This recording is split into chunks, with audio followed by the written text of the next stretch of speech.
Hello everybody, welcome to Luke's English Podcast. Here is a brand new episode for you.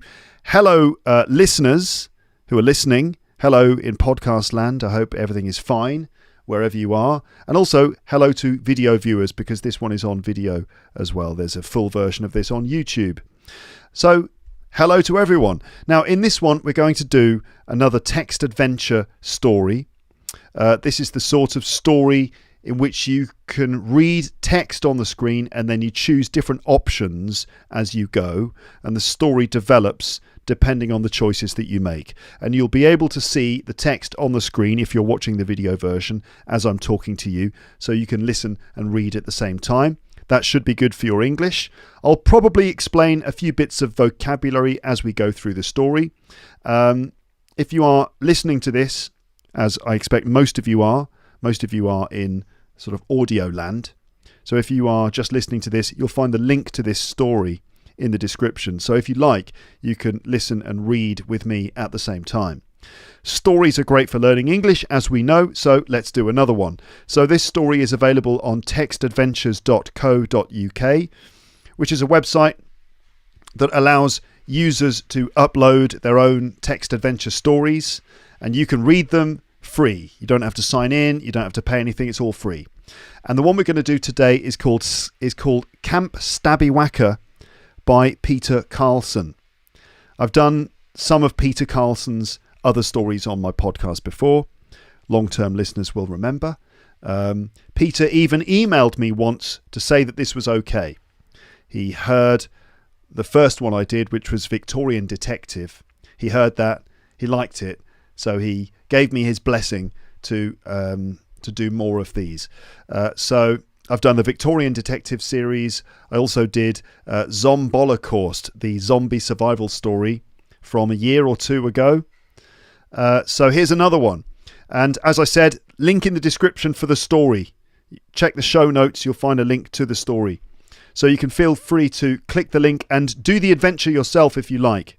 So you could listen to this, watch this, and then actually do the story yourself as well. You can choose different options, see if the story works out differently. And also vocabulary. You can, copy, paste any words or phrases that you don't know. You can add them to your vocabulary lists. You could paste them into an online dictionary in order to check the meanings of those words and to find other examples. So you can do your own vocabulary research. I probably will explain a few things as we go, but we'll see. So this story is listed on the website as a horror story, but knowing Peter Carlson, it'll probably be quite a funny story too. But yes, it is listed as a horror story, so just bear that in mind if you don't like that kind of thing. I don't think it's going to be too nasty or gory or anything like that. It should be fine. But anyway, just wanted to let you know. The story takes place in a summer camp, and I think there's a serial killer involved, but I'm not entirely sure. But that's all I'm going to tell you. I haven't read the story myself, so let's just discover the story together as we go.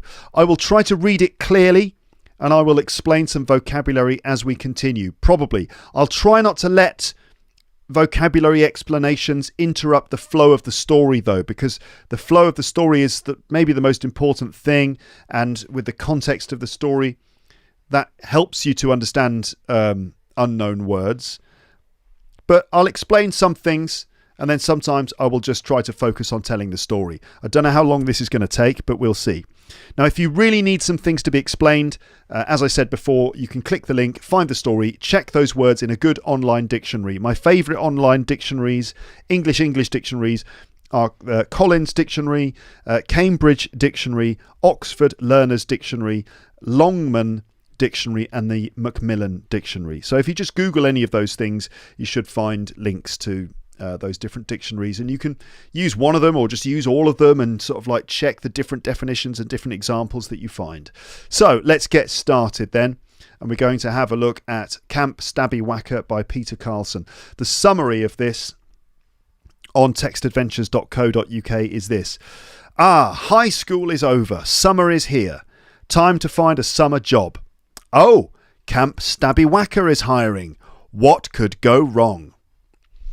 Okay, now it's probably necessary to say at the beginning that, so this is an American story. It's set in the United States somewhere. I think that Peter is from the United States, so it will be written in American English and it takes place in the USA, which is fine because it allows us to maybe compare British English and American English. So if there are moments in the story where I notice examples of American English and I think, in British English it would be different, then I will try and point those things out. So it'll give us a chance to compare and contrast American and British English a little bit. So let's get started. Camp Stabbywacker by Peter Carlson. And it says, this game uses music. I recommend headphones. So, okay, there might be some sound effects as we go through this. Let's get started. So, your puttering old car bumps down the desolate woodsy road through the forest. A few weeks ago, you graduated high school. And now you're on your way to work as a camp counsellor at Camp Stabbywacker. Okay, let me just explain a couple of things. Your puttering old car. A puttering car is the sort of car that's old, and so the engine is kind of going like that. So puttering is an adjective used to just describe sort of the sound that an old car might make. Puttering old car. It bumps down the desolate woodsy road. So a desolate road, this is a road where there are no people, there's like no civilization, no houses, no sign of human life, let's say. Woodsy is, there's lots of trees and things. It's like you're in a wood or a forest. So your puttering old car bumps down the desolate woodsy road through the forest. A few weeks ago, you graduated high school. So in British English, we tend to say graduated from high school. In American English, they would just say graduated high school. So graduate without the preposition, but in British English, we use a preposition there. So you graduated from high school. And now you're on your way to work as a camp counsellor at Camp Stabbywacker. So a bit of culture here. In the United States of America, in the summer, it's very common for kids to go off to summer camp. And a summer camp is a place where kids can go. They sleep there. They might stay there for a week or a couple of weeks or something. And they spend all their time playing games, doing activities. It's all very outdoorsy. So lots of stuff takes place outdoors. Lots of games and adventures and activities outdoors. A camp counsellor, these are essentially the people who work at the camp and they lead the activities. They look after the children. They are the camp counsellors. And it's common for students in the United States, maybe during the summer months when they're studying at university or college, during those breaks, those summer breaks, they might go and work as camp counsellors. My dad did this actually in 1968. He went to the United States and during the summer he worked at a summer camp when he was 21 years old. So we are on our way to work as a camp counsellor at Camp Stabbywacker. The sweet singing of insects and birds seems to have eerily dissipated as you venture further into the grove. You sit in your car, alone, driving down the winding path. It's late afternoon. So the sweet singing of insects and birds, it seems to have eerily dissipated. So dissipated means slowly gone away, sort of disappeared slowly. And eerie, normally spelled E-E-R-I-E, that's eerie, is the adjective, the adverb, eerily. So the sound of the birds and insects has eerily dissipated. If something is eerie, it means it's strange and a bit creepy and maybe a bit frightening. So the sound of the birds and the insects, the bees and things, has sort of mysteriously disappeared, which is a little bit scary maybe. As you venture further into the grove, as you journey further in. You sit in your car alone, driving down the winding path. Winding means turning. The road turns left and right, a bit like the way a road might go down the side of a mountain. The winding path through the forest. It's late afternoon. Your mind begins to wander. That's W-A-N-D-E-R. Wander meaning sort of go off in another direction. Now there's also wonder, W-O-N-D-E-R, which is when you think about things and you try to understand why. Like, I wonder why, for example. Like, I wonder why people drive on the left in the United Kingdom. I wonder, W-O-N-D, and wander, W-A-N-D-E-R, is normally used for walking.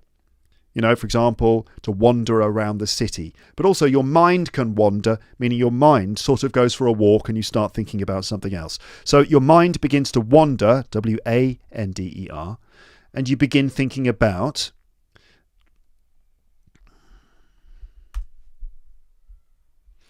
and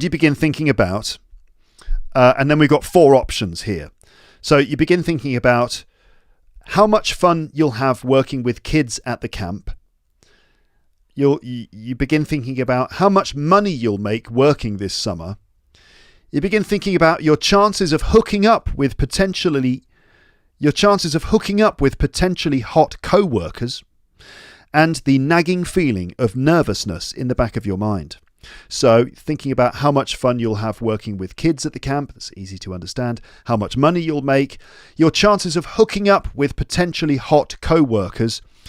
So hooking up, this means romantically, becoming sort of romantically or sexually involved with someone, right? With potentially hot co-workers. Co-workers are other people you work with. If they're hot, it means that they are attractive. And potentially hot, well, we don't know if they're hot yet because we haven't seen them, but they might be hot, so they are potentially hot. There might be some hot co-workers at the camp, and, you know, maybe we will be able to hook up with one of them. Or we are thinking about the nagging feeling of nervousness in the back of your mind. So if you have a nagging feeling, it's like a feeling or thought in the back of your mind that doesn't let you relax. It's like something that's kind of bothering you. It's nagging you. It doesn't let you rest or relax. It's kind of like in the background worrying you.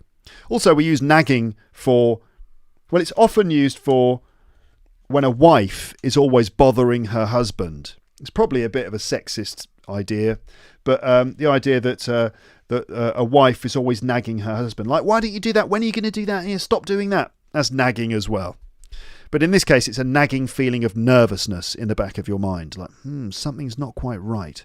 I'm kind of curious about that one. Yeah, we'll probably have fun working with the kids. We probably won't make a lot of money. We might hook up with some hot co-workers. We'll see.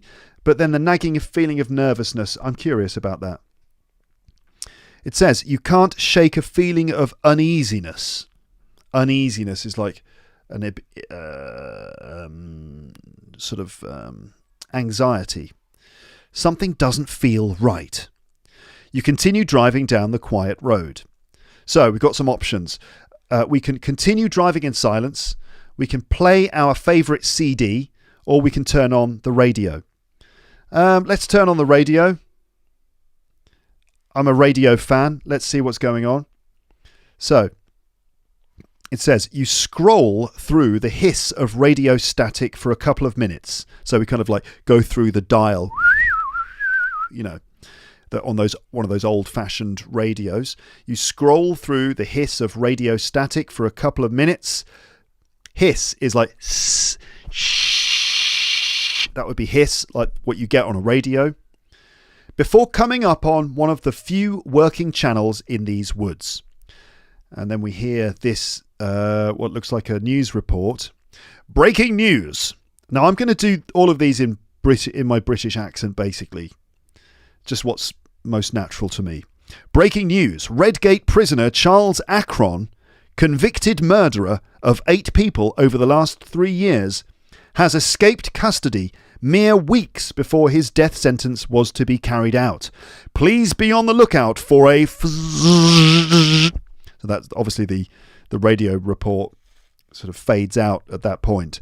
Okay, breaking news. Redgate prisoner Charles Akron. So Charles Akron is a prisoner at a local prison. He's a convicted murderer, so the judge and the jury convicted him of murder. He killed 8 people over the last 3 years. So he's a serial killer. He's escaped custody. Custody is when someone is held by the police. So in police custody or in prison, in jail. That's custody. To be in custody is to be in prison or to be in jail. He's escaped custody mere weeks before his death sentence was to be carried out. Mere, if we use the word mere before, usually before a number, or in this case it's weeks, so just a few weeks, mere weeks before his death sentence, mere is used to emphasize that this is a small amount, like a small number. For example, if you work at a summer camp, they pay you a mere £200 a week. Right, meaning emphasising it's a small amount. So he escaped custody mere weeks before his death sentence was to be carried out. Please be on the lookout for a bzzz. So they're about to describe the killer, but then the radio loses its connection. Okay, so there's a serial killer. He's escaped from the local prison. He was going to be killed, because obviously they have the death penalty in some states in the United States. So he was going to be killed, but he's escaped. Great. So it seems there's a serial killer on the loose. And the story continues. The radio report fades into static. Static, again, is just like that sound of we don't really get static that much anymore. It used to be on TVs as well. If your TV wasn't working properly, you would just get that kind of white noise and just visual static, just kind of like grey and white, like visual noise. So the report fades into static. Redgate Prison is only a few miles away from these woods. That's a bit unsettling. Unsettling is, if something is unsettling, it means it makes you nervous. Hey! Someone calls out from the side of the road up ahead. You jump at first, like surprised. You haven't seen anyone in at least half an hour, yet now there's a young, muscular man shouting out to you. He looks to be in his early 20s and has a thick black beard and a backpack. He wants to get a ride. Okay, so maybe this is the serial killer, right? Thick black beard. Someone's got a thick black beard in a story. They're always potentially untrustworthy. Thick black beard and a backpack. Maybe this is the serial killer, or maybe this is just a hitchhiker. I did a story on the podcast a while ago about a hitchhiker, and there was some murder involved in that as well. Seems to be a recurring theme on my podcast. So what should we do, listeners? Should we give him a ride, or should we just drive past him? Now, it could be the serial killer, so if we give him a ride, he might just stab us. In fact, the camp is called Camp Stabby-Wacker, which does have the word stab in the title. To stab is to, put a knife into someone's body. Not a very nice thing to do. Not a very polite thing to do, is it? But, so, I don't know, maybe we're going to get stabbed here, but I feel like for the benefit of the story, I'm curious. I think we should give him a ride. And if he does murder us, then I'll just have to restart the story. It's not the end of the world, thankfully. So let's give him a ride and we'll see. So you pull to the side of the road and gesture to the man. Like gesture, do something with your hand to say kind of get in the car. A wide grin spreads on his face and he hops in the passenger seat of your car, pushing through the pile of empty styrofoam cups and burger wrappers at his feet. So he smiles, but he doesn't just smile, he grins. A grin can sometimes be a sort of an evil smile. We'll see what this character is like. So a grin appears on his face and he hops in the passenger seat. So he sort of jumps into the car, pushing through the empty pile of styrofoam cups and burger wrappers. Styrofoam cups, these are those disposable cups. They're not really made of plastic. They're made of a sort of soft, spongy plastic material. Styrofoam cups. Typical things you get. You might, if you buy a coffee at a roadside takeaway place, they might serve it to you in a styrofoam cup with a little plastic lid on the top. Burger wrappers, these are wrappers of, burgers that we've eaten and we've just dropped the wrapper on the floor of the car. Thanks, man, says the bearded dude. My name's Davey. Are you working at Camp Stabby-Wacker too? Yeah, you respond. I'm going to be a counsellor there. Were you really walking all the way there? Davy says. My car broke down about a month ago, replies Davy. I took a bus to the entrance of this forest road and started walking, and I love the outdoors and exercise. It really clears the mind, you know. I don't mind it, but it's starting to get dark, so I figured I'd try to get a ride. Okay, fairly clear. So what's my response? I like the outdoors too. I'm all for a good jog or bike ride. If you're all for something, it means that you like it and you think it's a good idea. I'm all for it. Should we get pizza? Yeah, I'm all for that idea. To be all for something, meaning you think it's a good idea. So you could say that. I like the outdoors. I'm all for a good jog or a bike ride. Or I'm more of an indoors kind of guy. Did you see that new movie that just came out? I'm a bit of both, really. I quite like the indoors and the outdoors. Let's have a bit of movie chat, because I do like that. I like films. Let's see. I'm going to click on that one. So, did you see that new movie? I said to Davy. No, I don't think I did, says Davy. Davy's a cool dude, but you find it hard to relate to him. So it seems Davy is not really the movie type of guy. The two of you continue driving down the long road for perhaps 15 more minutes before reaching the campground. There are a few other counsellors walking around prepping the camp for the arrival of kids in the next few days. You throw your duffel bag over your shoulder. A duffel bag is a sort of a basic bag for carrying stuff like your clothes if you go camping. So you throw your duffel bag over your shoulder and stretch your legs. You approach a slender girl. Not slender man. A slender girl in this case. Slender means kind of slim. Right? Slim, slender. It means kind of slim or thin. Slim or slender, these are more positive words than thin. So you approach a slender girl that looks about your age and you scratch the back of your head in thought. Do you know where we put our stuff? You ask. Meaning, where shall I put my stuff? Where shall I put my bag? The girl points across the campground to the staff cabins. One for guys and one for girls. She has long blonde hair and stunning blue eyes. My name's June, she tells you as you exchange introductions. She points up to a distant cloud in the sky. It's puffy, large, and very tall. It looks like it might rain, she says. I always forget, what are those kinds of clouds called? All right, so she's testing our general knowledge here for some reason. So, okay, she's pointing at some clouds. Now, this is one of those potentially hot co-workers, I think, that we talked about before. So I suppose we should probably give her the correct answer. We want to impress her, right? So, puffy, large, tall, white clouds, the ones that look like they're made of cotton wool. Are they cumulonimbus clouds or cirrus clouds or stratus clouds? All right, now I do remember this from my geography lessons at school. For some reason, clouds were included in geography. And I think those ones are cumulonimbus clouds, the large fluffy ones. Let's see.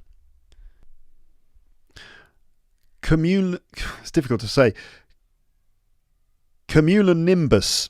Oh yeah, that's right, she says before looking back at you. She brushes her long golden hair out of her eyes.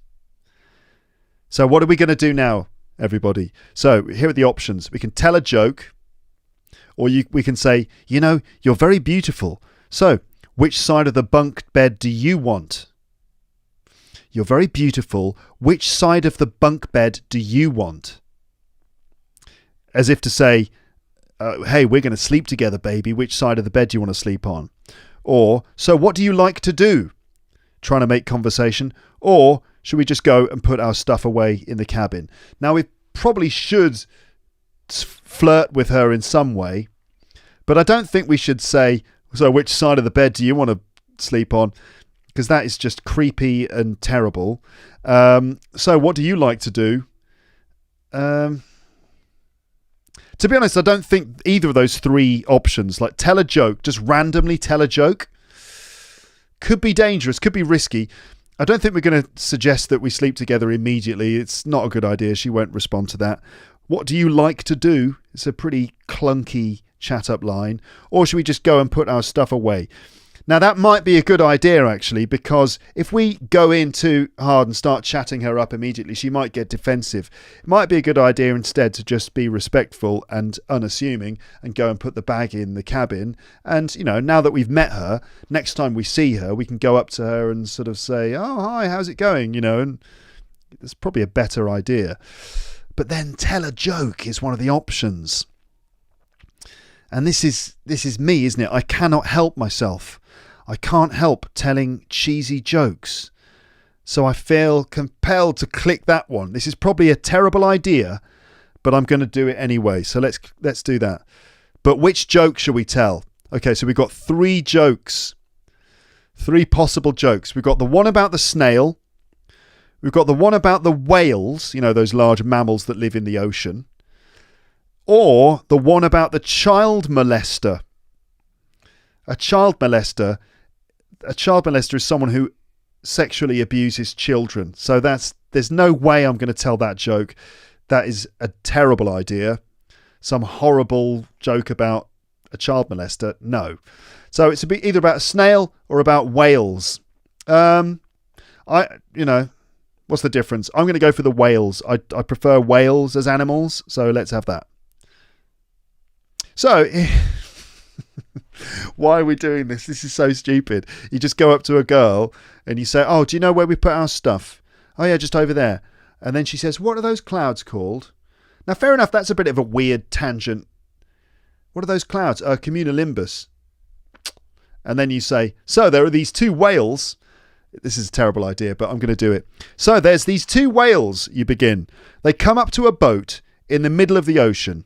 And one of them says, hey, that would be hilarious if you shot water out of your blowhole and tipped this boat over.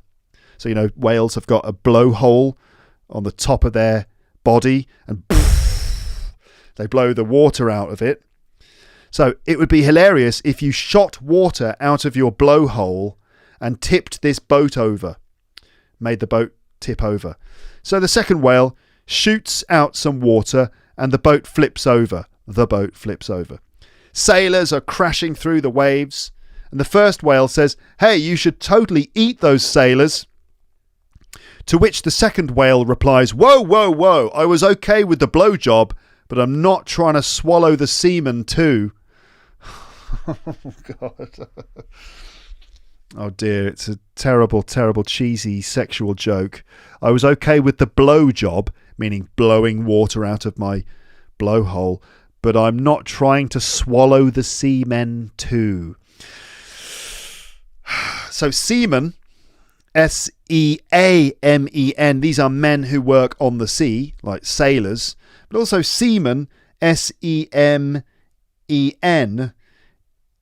is the fluid stuff that comes out of a gentleman's body part when he gets a bit too excited sexually. Now, I've been here before, listeners and viewers, trying to describe what sperm is, which was unnecessary. As someone wrote in the comments, don't worry, Luke, you don't need to explain that. We all know what sperm is. So I'm assuming you all know what sperm is, you all know what semen is, and you probably got the joke. So the whale says, I'm okay with the blowjob, but I'm not going to try and swallow the semen too. June, the girl, chuckles.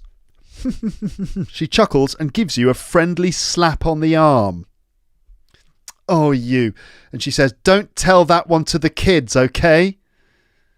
Oh, the joke surprisingly went down quite well with June. The two of you laugh and converse, meaning have a conversation, for several more minutes before you split up and you head off to the staff cabins to drop off your stuff. Wow, that went surprisingly well for such a dodgy joke told for no reason at all. Okay, let's continue. You push open the creaky screen door to the cabin. You take a few steps into the dimly lit cabin. It's dimly lit, so it's not very well lit.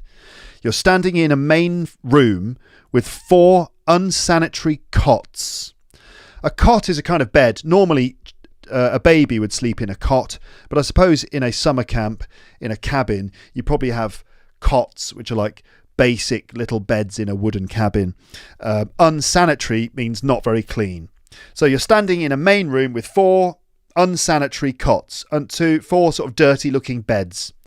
You toss, meaning you throw your duffel bag down on one of the unclaimed beds when you see a large spider crawling across your sheets. Ugh, large spider there crawling across the sheets. So what do?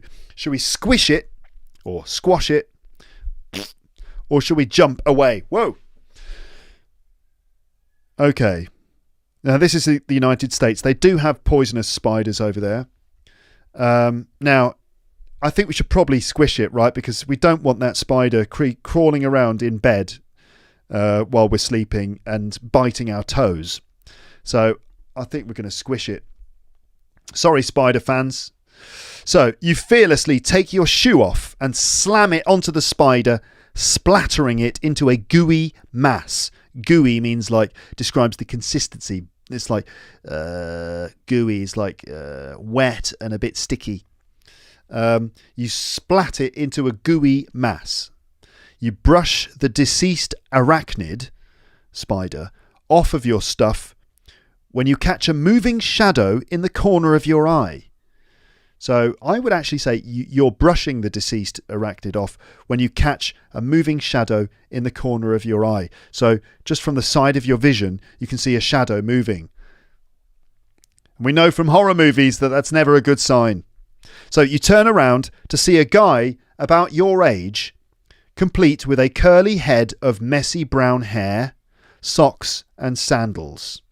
So he's about our age. He's got curly, messy brown hair. He's got socks and sandals. By the way, what happened to Davy, the hitchhiker? Don't know. He's probably gone off somewhere else. Anyway, so there's this guy with brown, messy, curly hair and socks and sandals. Socks and sandals? That's possibly even more frightening than the spider, isn't it? Let's be honest. Socks and sandals. No. And the guy says, that spider didn't even see it coming. Laughs the guy. That spider didn't even see it coming. It must not have had very good spider senses. I would actually say it can't have had very good spider senses or spider sense.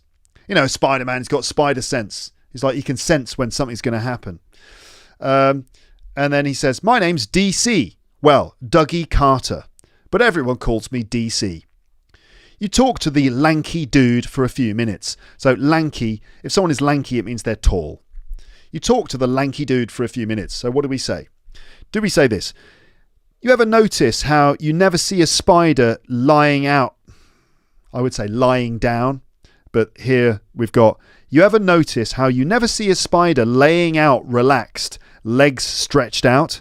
They're always ready to scare you. True, you never see a spider just sort of chilling out. They're always just ready to get you.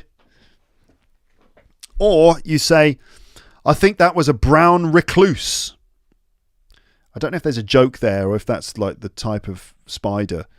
But yeah, it's true. You never see a spider just chilling out. I prefer the first option. It's more like a Jerry Seinfeld or Ricky Gervais comedy routine. You never see a spider just chilling out, do you? They're always just there ready to get you. Let's have a look. DC laughs at your joke, imagining a spider stretching out and taking a nap. You're a funny dude, bro, says DC.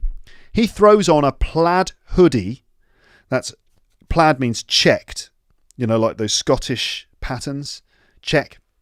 He throws on a plaid. In America, they say plaid. In the UK, we say check or checked. Tartan is another one. That's the Scottish one. So he throws on a plaid hoodie that has a logo reading Element 92. And it has an image of a red arrow pointing upwards inside a circle. Element 92, is that a surfing company? Hold on, let me Google it. Element 92 is uranium. Okay. The chemical element uranium, the symbol U, the atomic number 92. Okay, that's interesting. Uranium is used in nuclear power plants. But is it also a... it seems to be a company as well that sells clothing. Yeah, I found a picture of one on Amazon. Other websites are available. Okay, so he's wearing a hoodie with this logo on it, and we say, hey, isn't Element a surfing company? You say, or hey, isn't Element a record label? Or you say, hey, isn't Element a skateboard company? Or you say, oh, I see you're a big fan of uranium. I think we're going to go for the uranium option because it's another joke, and I just want to show off that I know what uranium is.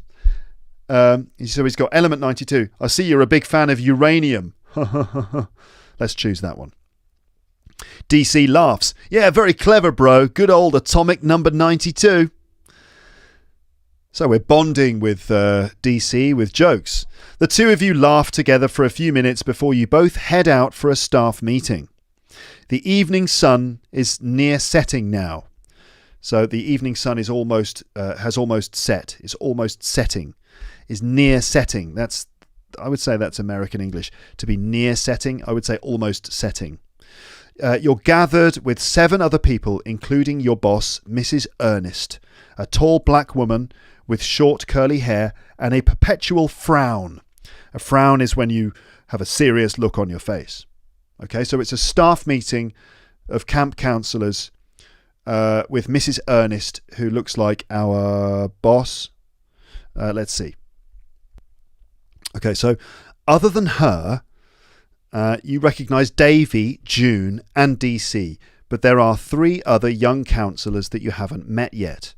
Mrs. Ernest quizzes the lot of you on the camp rule book and safety precautions.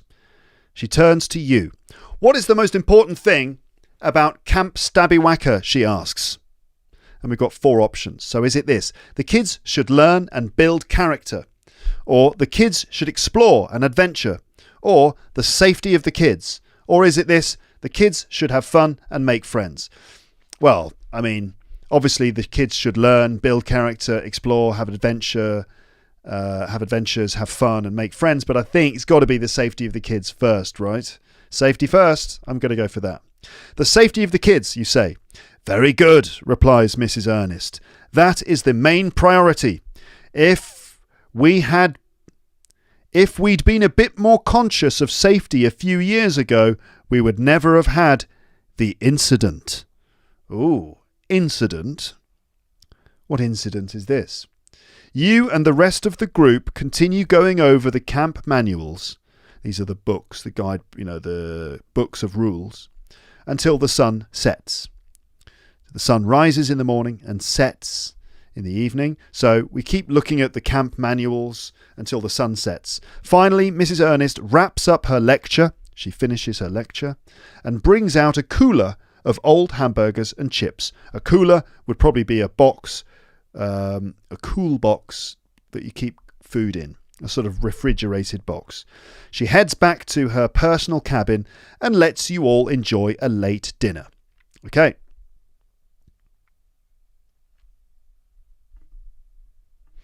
So, you cook up a burger and look around. To your left, there's a shy-looking girl with short red hair. She nervously sips a soda and gazes out into the woods, her green eyes glimmering in the cold light of the rundown gazebo eating area. To your right, you see a supple Hawaiian girl eating a handful of potato chips. She has thick dark hair and a pretty smile. She gives you a glance and sends a smile your way. Not bad, eh? Not bad. So there's a shy-looking girl on my left with short red hair. She's nervously sipping a soda. That's like a soft drink, Coke or something. And she gazes out into the woods, her green eyes glimmering. So glimmering is a bit like glittering or shining in the cold light of the rundown gazebo eating area. A gazebo is a sort of covered area that you might get in the middle of a park.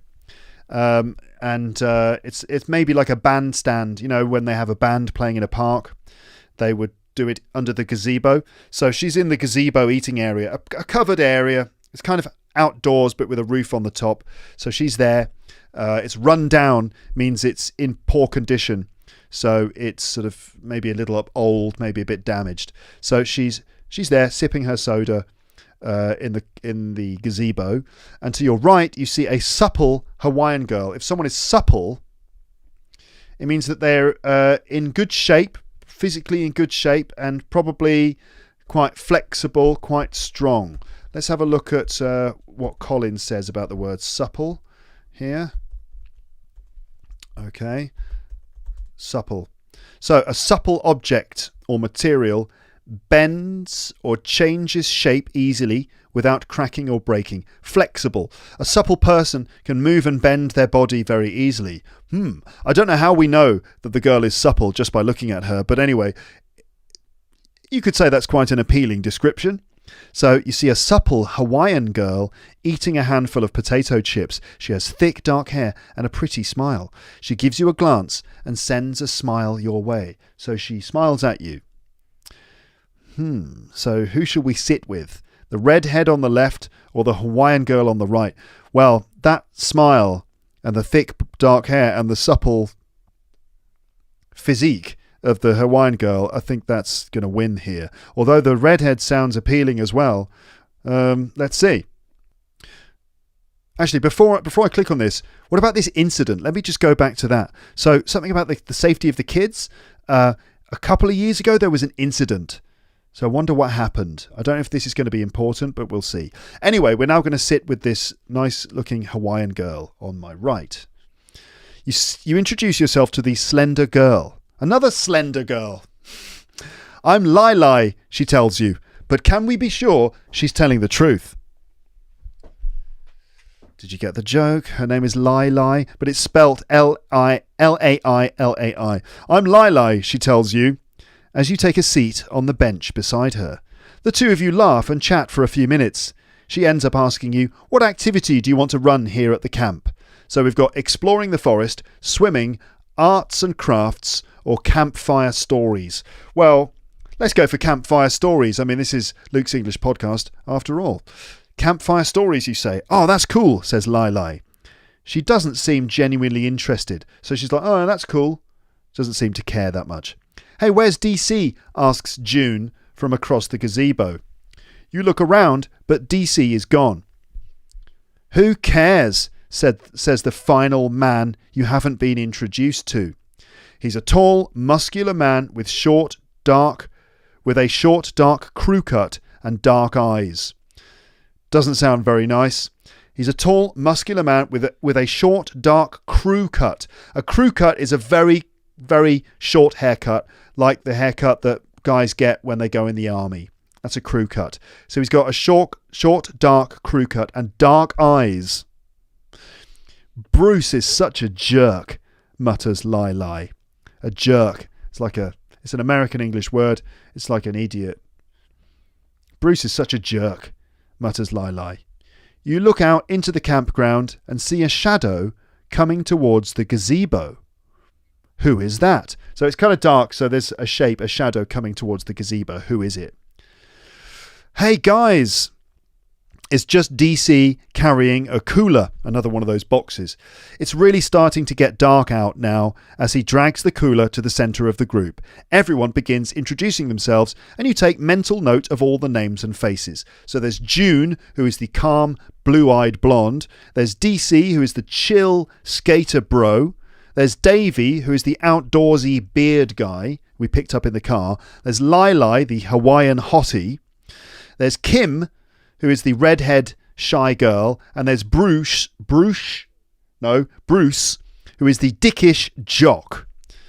A jock is a sort of a sporty American guy who's normally very competitive, and he's dickish, so he's a bit of a dick.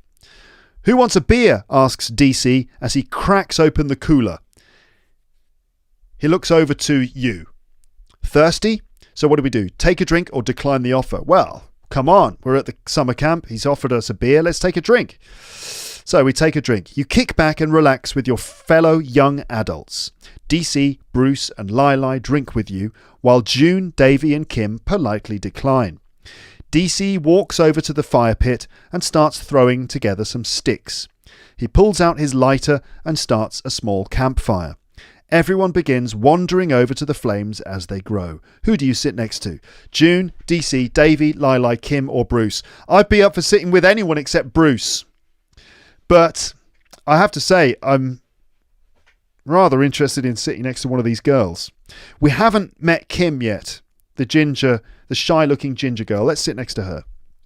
So, you take a seat next to Kim on a large flat rock. She glances over at you kindly, her eyes twinkling in the firelight. She seems nice. So, did you hear on the radio earlier? Begins Bruce. Oh, this is Bruce, so I need to give him a bit of a dick voice. So, did you hear on the radio earlier? Begins Bruce, addressing the group as a whole. That fiendish murderer, Charles Akron, escaped from Redgate Prison. That's just a few miles away. Bruce ominously looks around the fire, smoke and ashes floating through the night air. If something's ominous, then it's sort of got a bad vibe or bad feeling, like things feel bad or look bad. So he ominously looks around the fire as if, like things are bad. Relax, laughs DC. This isn't Friday the 13th. He'll be caught by morning, no doubt, bro. This place is pretty spooky, says Kim, inching towards you, her warmth pressing against your body. Huh. So she's slowly moving towards you, inching towards you. She's slowly moving towards you, her warmth pressing against your body. Whoa, okay, Kim. Let's not tell my wife. Although obviously in the story, the character isn't married, as far as I know. That's not even the spookiest thing. The spookiest. That's not even the spookiest thing, says Davy as he pokes at the fire with a charred stick. A charred stick. This is a stick that has been burned slightly. He looks up at the group and takes a deep breath. I've heard Camp Stabiwaka is haunted. Ooh, okay, let's continue. Davy continues his story. A few years ago, there was this kid that went to camp here. There was a tragic accident, some horrible neglect and absence of safety, and the kid drowned in Lake Stabiwaka. His ghost haunts these campgrounds. By the way, negligence and neglect. Neglect is when someone doesn't take enough care. So basically someone wasn't watching the kids, someone was negligent, and they didn't take enough care, and this kid drowned in the lake. Apparently his ghost haunts these campgrounds. I heard he fell out of a tree and broke his neck, says Kim.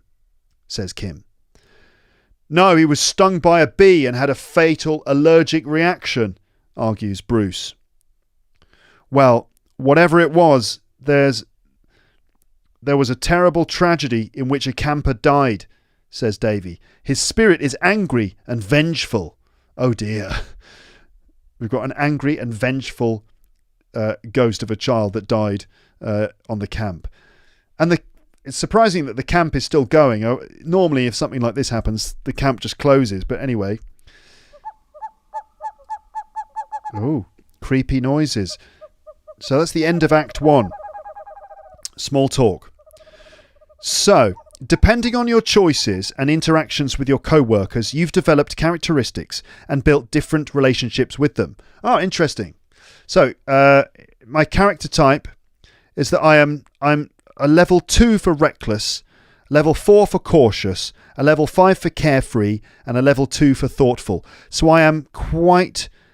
This is interesting. I am both carefree and cautious at the same time. If you're carefree, it's like, oh, let's not worry about anything. You know, hey, you only live once. That's to be carefree. And to be cautious is like, oh, I'm not sure. Let's be careful. That's cautious. So I'm both carefree and cautious. I don't know how that's possible. my relationships. So I've got a level 2 relationship with June, level 3 relationship with DC, a level 1 relationship with Davy. So I guess the higher the number, the better the relationship. Number 1 with Mrs. Ernest, number 2 with Lili, 1 with Kim, and 1 with Bruce. So it looks like I'm getting on with June and DC the best. Okay, let's carry on. You hear rustling in the bushes a few yards away. Rustling is the sound of leaves and branches. Like also paper rustles. That's a rustling sound. Okay. Right, that's rustling.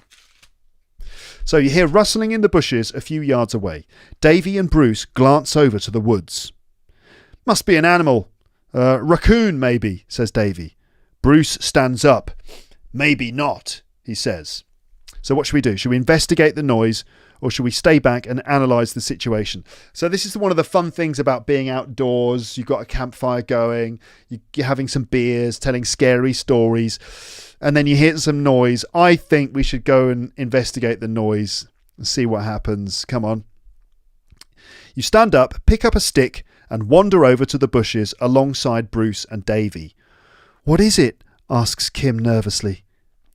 You carefully lean into the bushes and peer through, straining your eyes in the dim moonlight. What is that? You hear a hurried crunch of twigs, so you can hear sticks and branches breaking. You hear a hurried crunch of twigs and something barreling off through the trees. So something running off through the trees. Barreling is a bit like moving as if you've got a big barrel, like the things that are used to contain beer, and rolling it down a hill. So it rolls really quickly. So you hear a hurried crunch of twigs and something barreling off through the trees, something running away. The dark figure disappears into the grove. The grove is like this group of trees. It's hard to tell in the darkness, but it looked like a person. It was just an animal, says Davy, as he steps away from the edge of the forest. What do you say? You say, no, it wasn't. That was a person. Or shall we say nothing? I think we should say that was a person, right? I mean, if it was, it looked like a person, sounded like a person, maybe this is that serial killer. I think it's probably worth saying, no, that was a person.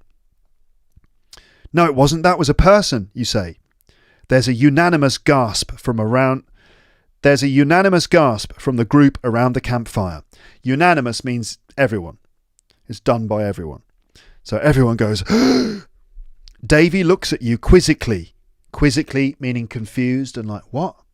He looks at you quizzically. Huh? All I saw was a big fox that got scared of us, then ran off into the woods.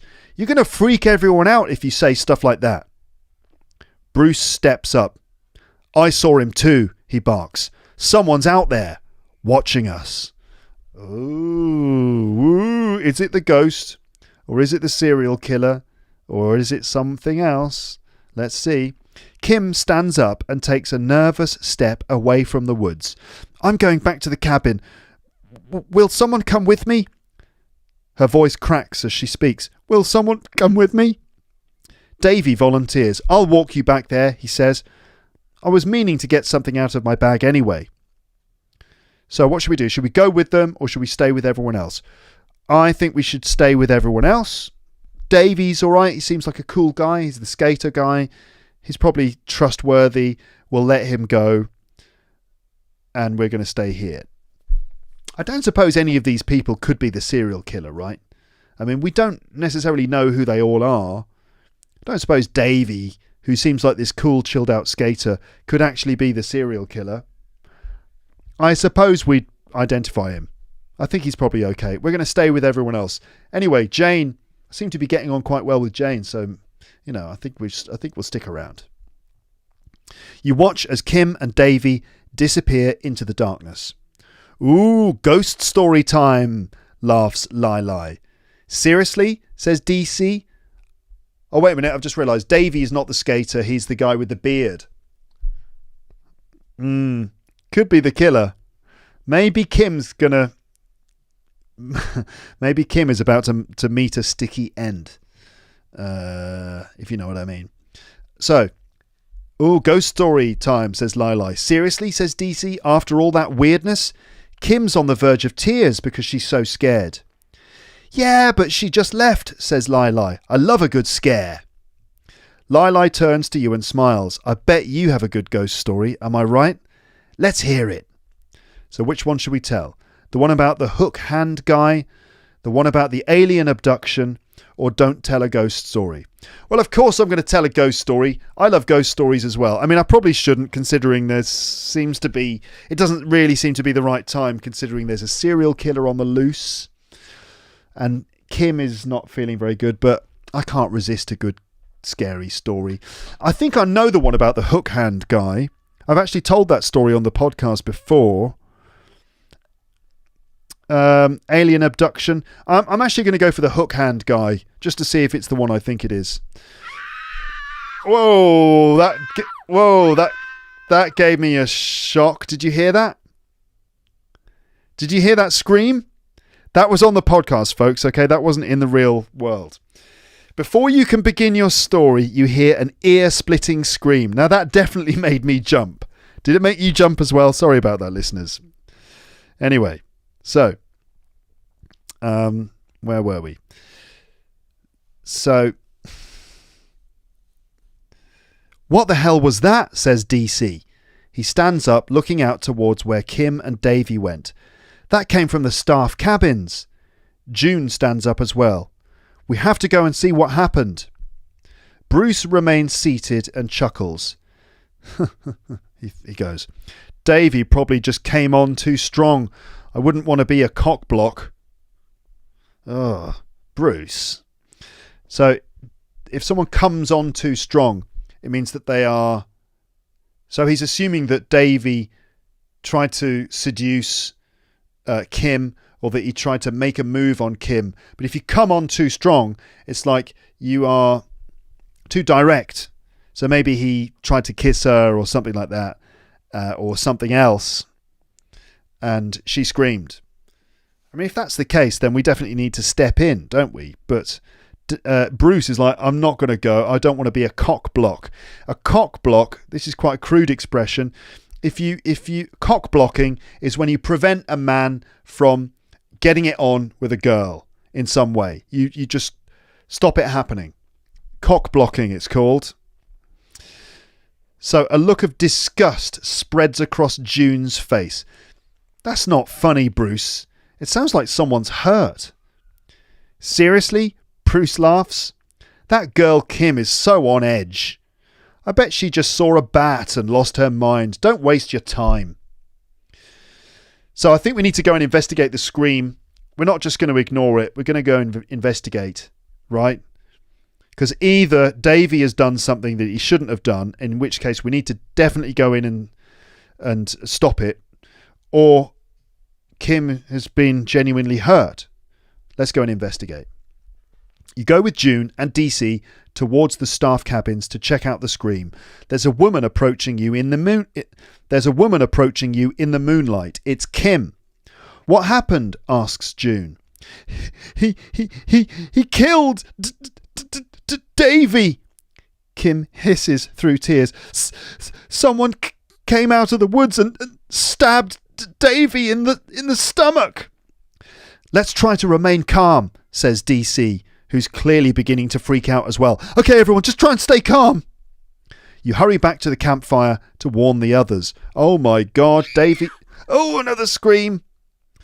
Then there's another scream, this time from the campfire. That sounded like Lili, says June. You round the corner and see a dark figure dashing off into the woods. Bruce chases the man into the forest fearlessly as Lili remains motionless on the cold ground. Oh my God. So, another scream. What's Bruce doing? That's crazy, cries DC. So Bruce has chased the man into the forest. Bruce, a bit of a dick, but fair enough. He seems quite brave. What's Bruce doing? That's crazy, cries DC. Lili is dead on the ground.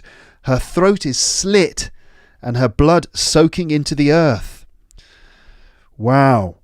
So her throat has been slit. So her throat's been cut. Oh my God. It's proper horror movie stuff. So what should we do? We can follow Bruce and the killer into the woods, or find safety with June, DC, and Kim.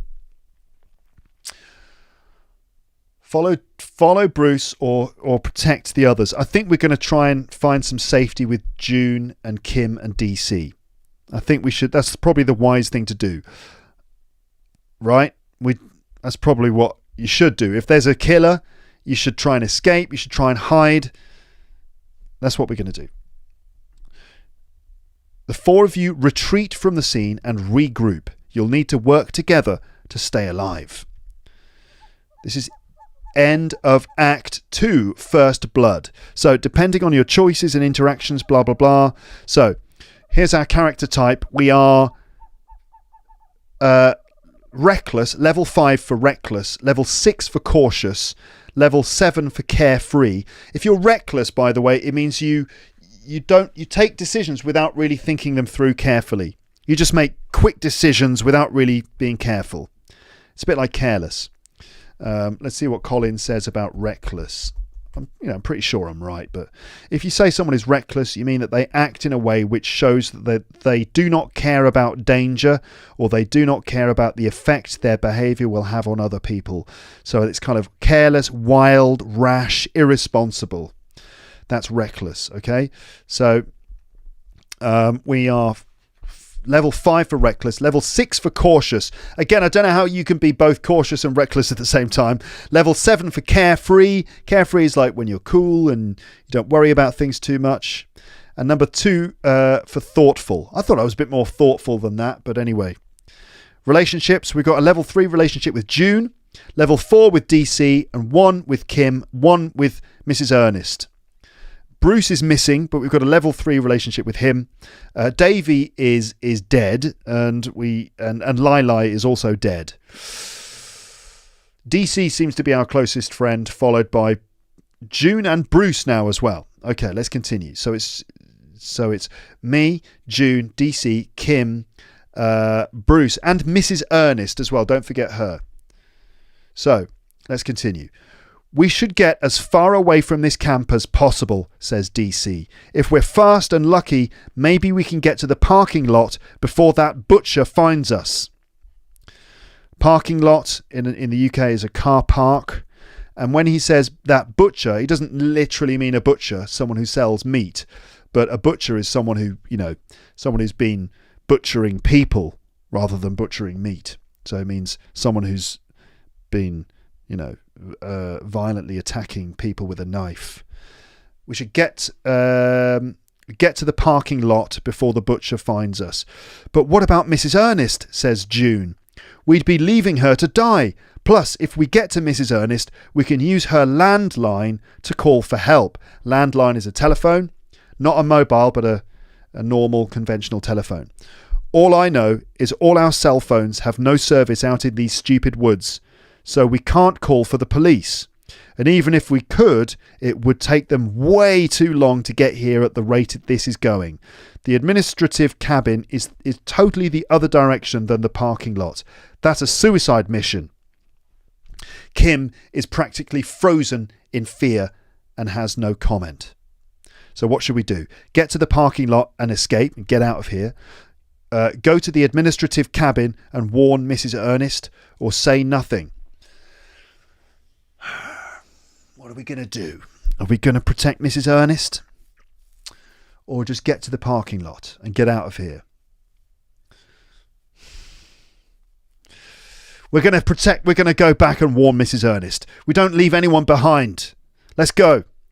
So I say we go to the administrative cabin and warn Mrs. Ernest. What? DC is flabbergasted, shocked and stunned. What, do you have a death wish? You think June will like you if you follow her idiotic plan? Newsflash, dude, it's not worth it. I guarantee this girl's affection is not worth dying for. June retorts.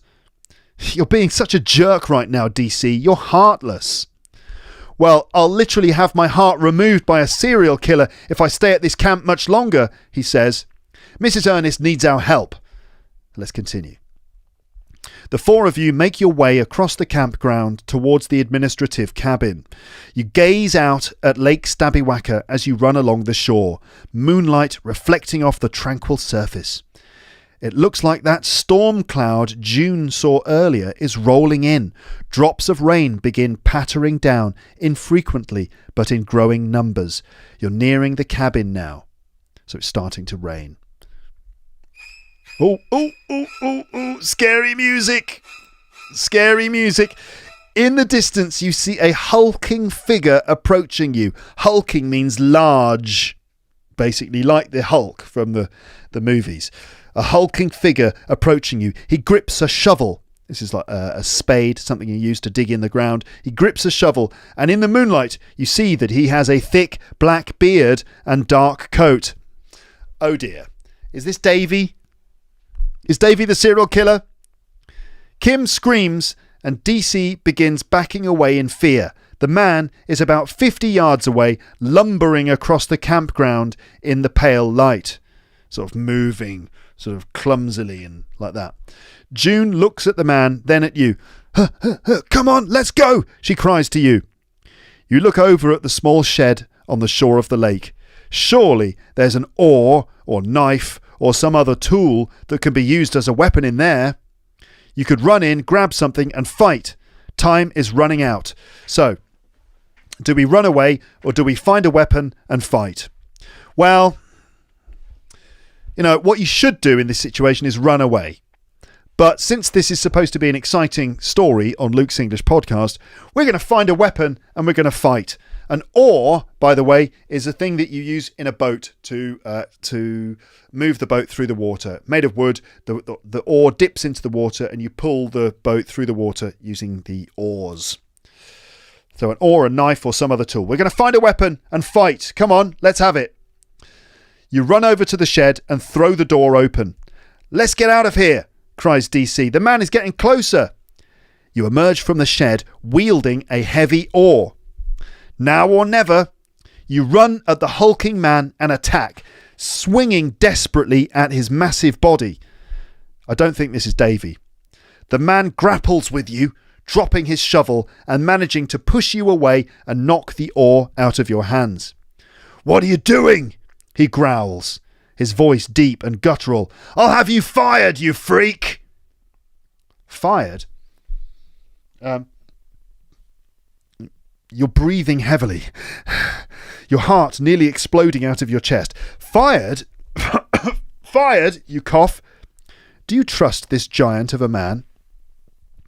I'm the Stabiwaka groundskeeper, snarls the man. A groundskeeper, this is the person who's responsible for looking after the grounds, like the plants, the keeping the place clean and tidy. I'm the Stabiwaka groundskeeper, snarls the man. I heard screaming, so I went looking around. Now I see you've slashed up the tyres on all the cars, and you're going ballistic with an oar. What's the meaning of this? Slashed the tyres? The murderer must have made sure you can't escape. June comes... So, by the way, slash the tyres means cut the tyres. June comes running to your side and helps you up. Groundskeeper, do you realise there's a murderer running around this camp? DC butts in, he interrupts, from a safe distance. Get away from him! You can't seriously trust that guy. He could be the killer. The groundskeeper takes a step away from you and June. If what you're saying is true... His voice trails off. Does Mrs. Ernest know? Oh, sounds of a knife or something. A dark figure leaps from the shadowy forest behind the groundskeeper. The mysterious man digs a long knife into the groundskeeper's back, causing him to stumble to his knees in agony. So this mysterious man has stabbed the groundskeeper in the back. That's a pity. I was getting to like that guy. The groundskeeper coughs up a thick mouthful of blood as the figure concealed in the shadows steps around him, gliding the side of his knife against the groundskeeper's shoulder to clean off the fresh blood. Oh my God. You, please, forgive me, gasps the groundskeeper as he looks up at the man. The groundskeeper looks up at you. "Run!" he shouts. You get up to sprint, meaning run really fast, as the groundskeeper reaches out and latches onto the mysterious man's legs, slowing him down long enough for you to escape with June, DC and Kim. So we're running away. The groundskeeper, who's just been stabbed in the back and is probably going to die, has grabbed the mysterious man's legs to slow him down. You hear the groundskeeper let out a final cry of pain as the murderer lands a finishing blow and vanishes back into the trees. A blow can be, that's a blow, but also a blow can be a hit, a strike with a weapon. So the murderers killed the groundskeeper and then vanished into the trees. Oh dear. You sprint the rest of the way to the administrative cabin, and upon reaching it, see the door is slightly open. You carefully push open the creaky door and walk into the quiet building. The sound of your group's nervous breathing fills the room. "Run!" you hear from inside the cabin. "Save yourselves!" It's Mrs. Ernest's voice. From the shadows emerges Mrs. Ernest, and she's held tightly by a short, muscular, balding man. So Mrs. Ernest is there, and she's being held tightly by a man who is short, muscular and balding, meaning going bald. The man is holding a pair of hedge clippers up to Mrs. Ernest's throat, the rusty blade pressed against her skin. Hedge clippers, those things that you would use to cut the leaves and branches off a hedge. Chink, chink, gardening tools. He's holding a pair of hedge clippers up to Mrs. Ernest's throat. The rusty blade. Rusty means covered in that sort of brownish orange residue that you get from metal which has been in the rain. The rusty blade is pressed up against her skin. This is definitely not the same man that killed the groundskeeper. Maybe there's more than one of them. June gasps. "That's Charles Akron, the escaped convict. I remember seeing a news report with his picture." "Give me your cell phones and car keys," shrieks Akron. "You have 10 seconds or I slice this hog's throat." A hog is another word for a pig. "Give me the car keys and phones or I'll slice this pig's throat." "Phones and keys are useless," pleads June desperately. "There's no service out here and our cars have all been slashed apart. We're all trapped." Akron presses the blade against Mrs. Ernest's neck slightly harder. "What do you mean, slashed? Who destroyed your cars? Was it the same person that sliced the damn phone line?" So clearly this other person cut the phone line as well. What's going on? So we've got Charles Akron, the serial killer here, but then there's someone else as well doing things. You all exchange terrified glances. "There's someone else here, Akron," you say. "Someone that's already killed at least 3 people, probably 4. Akron throws Mrs. Ernest down on the ground and delivers a swift kick to her stomach. Ouch. The 4 of you shuffle out of the way as he steps outside the cabin and looks around. The rain is beginning to pick up as the drops have become a steady shower. Shh. Across the campground, you can see that same dark figure waiting, his knife gleaming. So there is this other guy with his knife there. "Who the hell are you?" he shouts. That's probably Akron shouting to the man. No response. "Well, he must have a way out of here if he's keeping all of you hostage," chuckles Akron as he grips the hedge clippers tighter, his knuckles turning white. He steps out into the rain and walks towards the dark figure, waving the clippers menacingly. Okay. So Akron probably wants to escape, and so he's going to approach this guy, maybe to force him to help him escape. Okay. June and Kim help up Mrs. Ernest as you and DC watch Akron run at the dark figure. It's basically Satan versus Beelzebub. I've heard of rooting for the lesser of 2 evils, says DC, but I honestly don't know who I want to win this fight. Best case scenario, one of them kills the other, but in the process is mortally wounded. So let's hope they both kill each other. "How can we escape?" asks Mrs. Ernest in desperation. So what do? We murder both of those murderers, or we hop in a boat and go to the other side of the lake, or we hide until morning and wait until guards looking for Akron find us, or we walk out of here while those two are distracted. So we murder them both. Well, I don't think so. It's not easy to kill a person, as we sort of talked about recently in the episode with Moz. It's not that easy. Or we hop in a boat and sail to the other side of the lake, or we hide and wait for the police to find us, or we walk out while the others are distracted. Right, we're not going to walk out while the others are distracted because it's not quick enough. And what else? We are hide until morning. No, we're not going to hide. They'll find us. Someone will find us. Hop in a boat and go to the other side of the lake. I quite like that one. That's the one we're going to go for. So we hop in a boat and go to the other side of the lake. Mrs. Ernest scratches her head for a moment. I like it, she says, but we'll need fuel. I think there's some on the other side of the camp, in the tool shed near the trails. You all leave the cabin as Akron and the dark figure duel, like fight together, on the outskirts of the forest. You make your way between cabins as rain pours down. You look back and see a man following you, stumbling and holding his wounded arm. Wait a second, that's Bruce. He limps over to you, like he's obviously got an injury in his leg because he can't walk properly, so he limps over, blood dripping from his arm. What the hell happened? Asks DC. Also, why the hell did you follow the guy into the woods? Bruce grunts a tough, heroic grunt. So a grunt is like a sound like that. I'm just a hero. I almost had him. I finally caught up with him and we fought for a minute, but he caught me in the arm and I fell down a hill.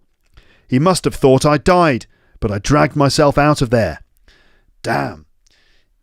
You fill in Bruce on the plan, meaning sort of like update him.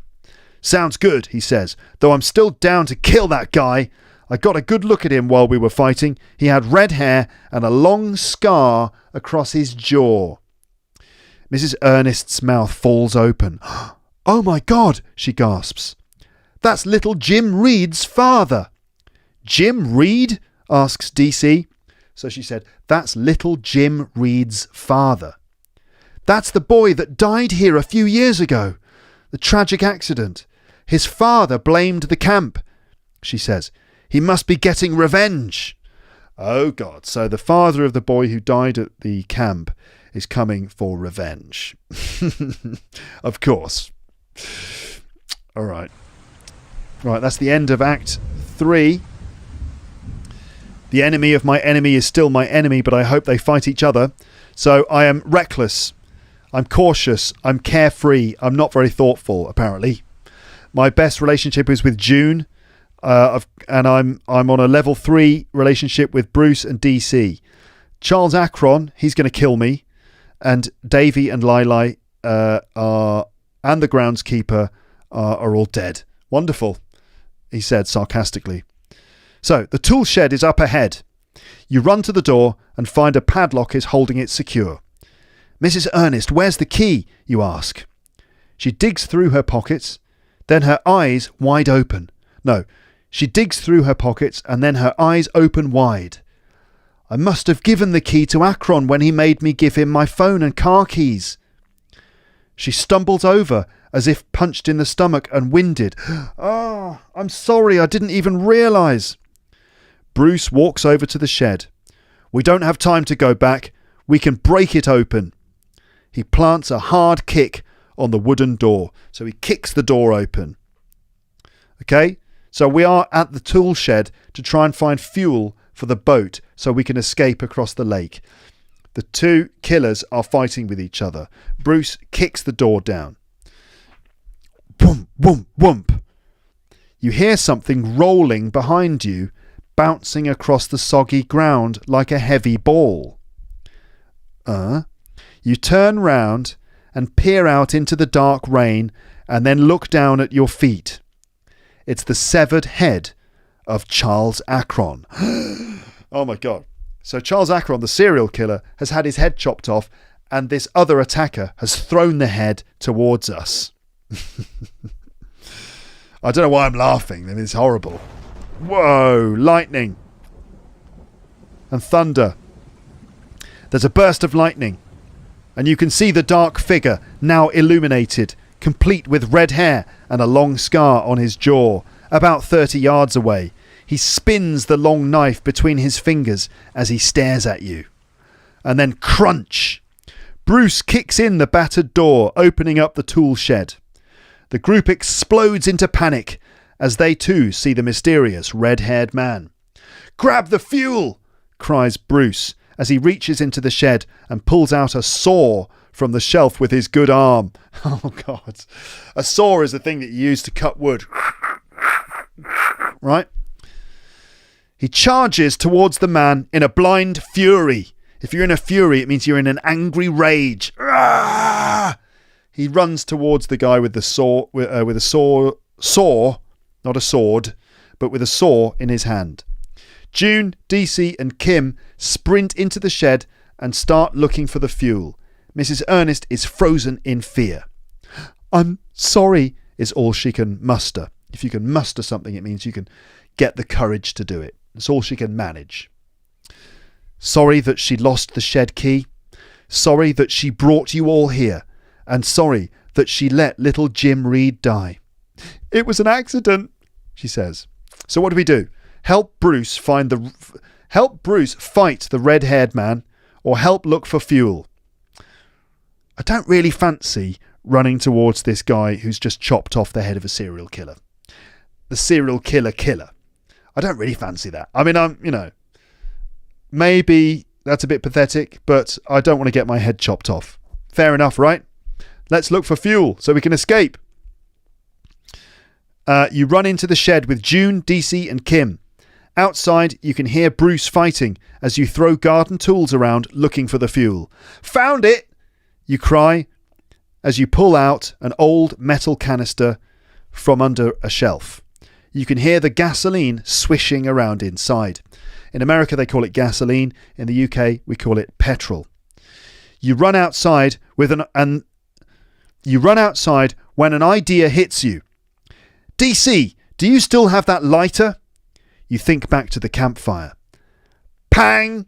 The red-haired man hits Bruce's saw out of his hand and sends it flying through the air. So Bruce has lost his sword. It's flown out of his hand. With one swift swing, he slices off Bruce's good hand. Schlonk! So he's taken off Bruce's good hand. Bruce drops to one knee, eyes fixed on the bloody stump of his arm. Looking at his arm with no hand on it. His face turns pale. Oh, God. Maybe we should have helped Bruce. But maybe that would be us then. Let's see. Oh, dear. Knife sounds. The red-haired man plunges his knife into Bruce's chest, causing him to cough up a lungful of blood. The killer looks over at you, eyes hot with rage. He attempts to yank the blade out of Bruce's body, but Bruce holds tight, so Bruce is holding on to the knife. Bruce grabs hold of the red-haired man's arm with his wounded hand and bites down on the man's wrist. "Get away!" he commands with muffled words as he bites harder. So he's biting on the killer's arm. Damn. For a long moment, the red-haired man struggles with Bruce until he finally throws him into the mud. He throws him off into the mud. Sploosh! So I guess the red-haired man has managed to throw Bruce down. You hold the fuel, and with a heroic effort, you splash a wave of gasoline on the red-haired man. So we've just thrown some petrol all over the man. He steps back for a moment, his shirt soaked in fuel. DC runs up close and pulls out his lighter, flicking it on. He throws the lighter, and through some miracle, the rain doesn't put it out.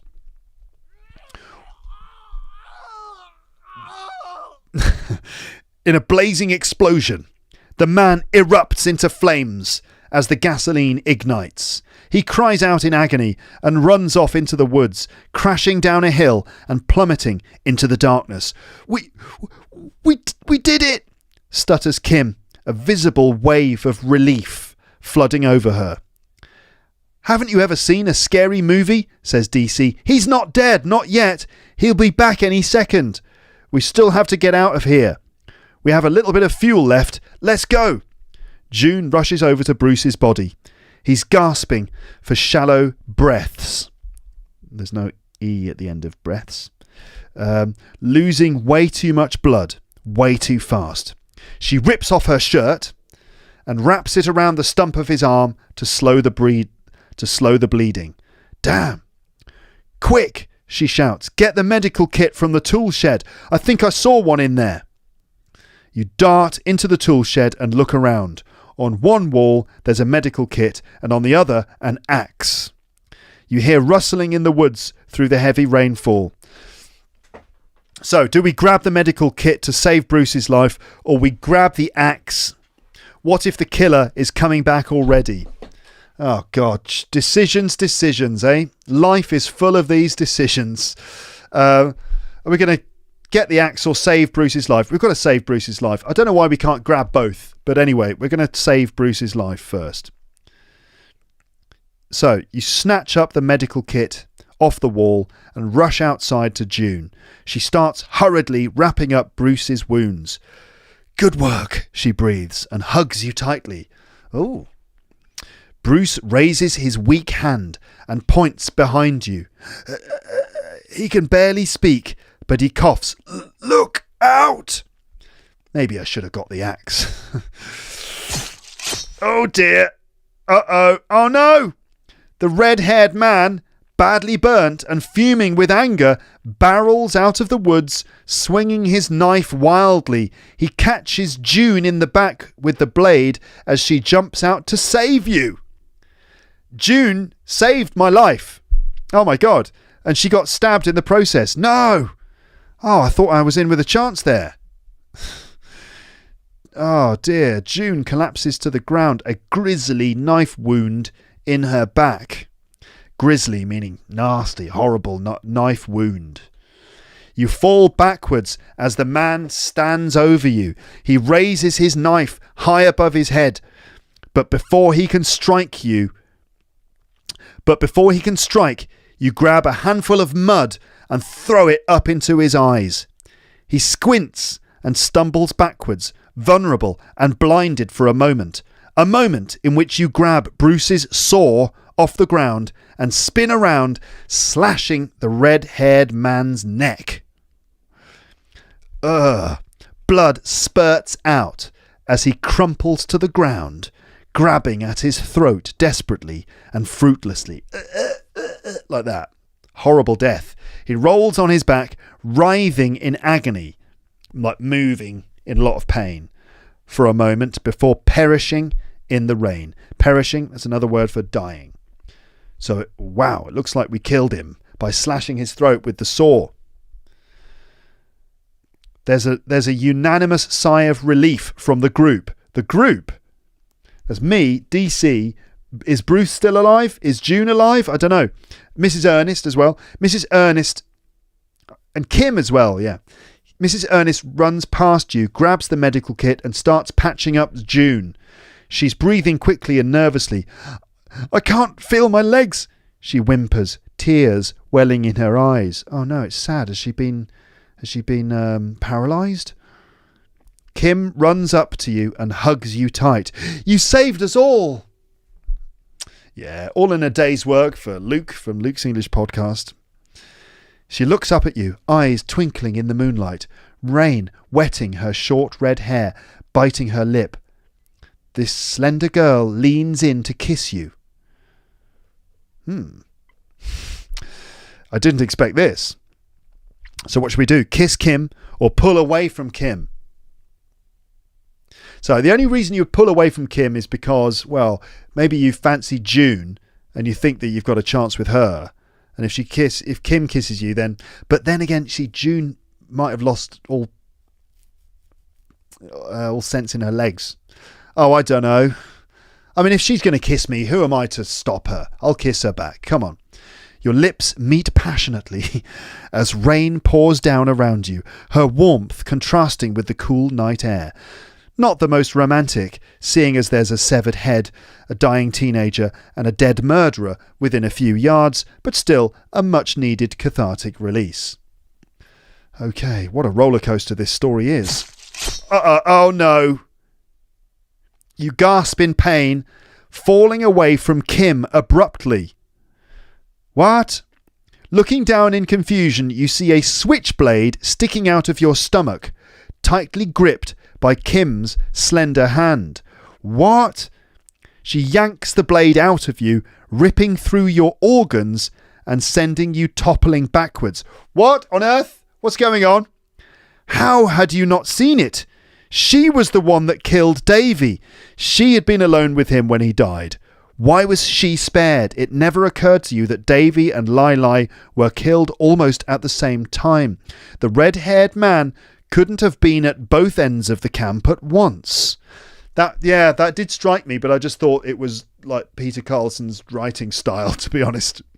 Her red hair, the same red hair as the murderer, Mr. Reed. She is his daughter. And the sister, it says brother in the text, but obviously sister, and the sister of little Jim Reed. You're enveloped by darkness. So darkness is closing in around me, as you hear Kim's maniacal laughter fill the air. Ha, ha, ha, ha, ha, ha, ha. She laughs like that. One last laugh. Dead, but really close to ending the game. Try again. Okay, so we could go and restart the story, or the game is giving us the chance to go back and don't kiss Kim. Okay, so, I think we're going to do that. Let's go back and not kiss Kim. So you push Kim away, sort of saying, "Oh, I fancy June." And you take a step backwards. She looks at you innocently and confused. Then, it all hits you. Blah, blah, blah. Same thing.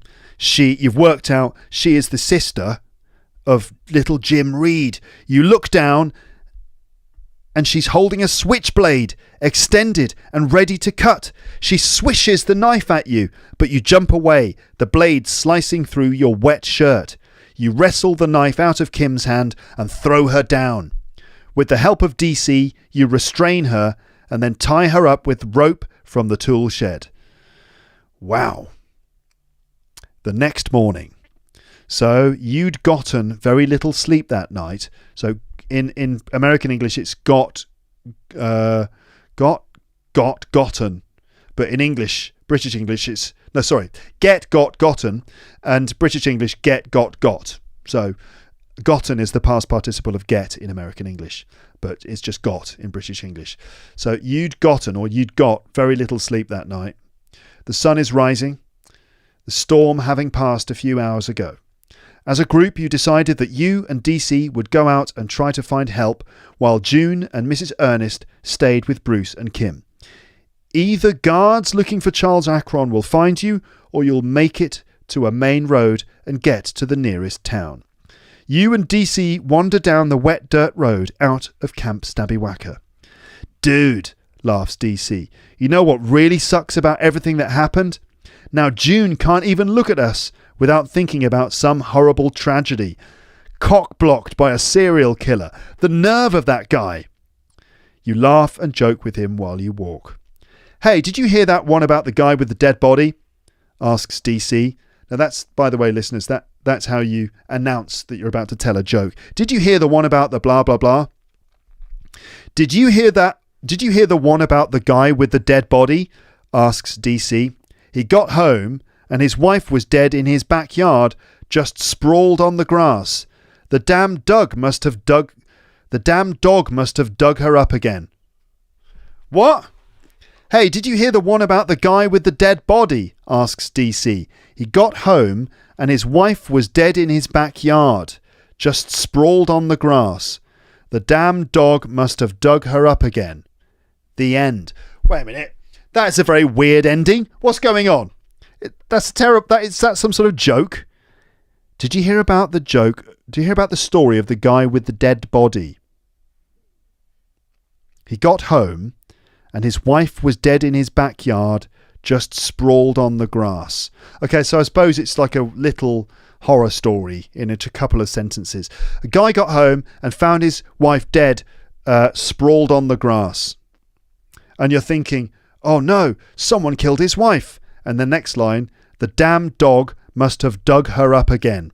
The dog must have dug her up, meaning, I see, with more information we realise that the man killed his wife and then buried her in the garden, and the dog keeps digging her up. Just a weird joke. I guess that DC and our character like to tell each other these weird jokes. Slightly weird ending to the story, but there you go, that's the end. So what's my character type? Oh, music.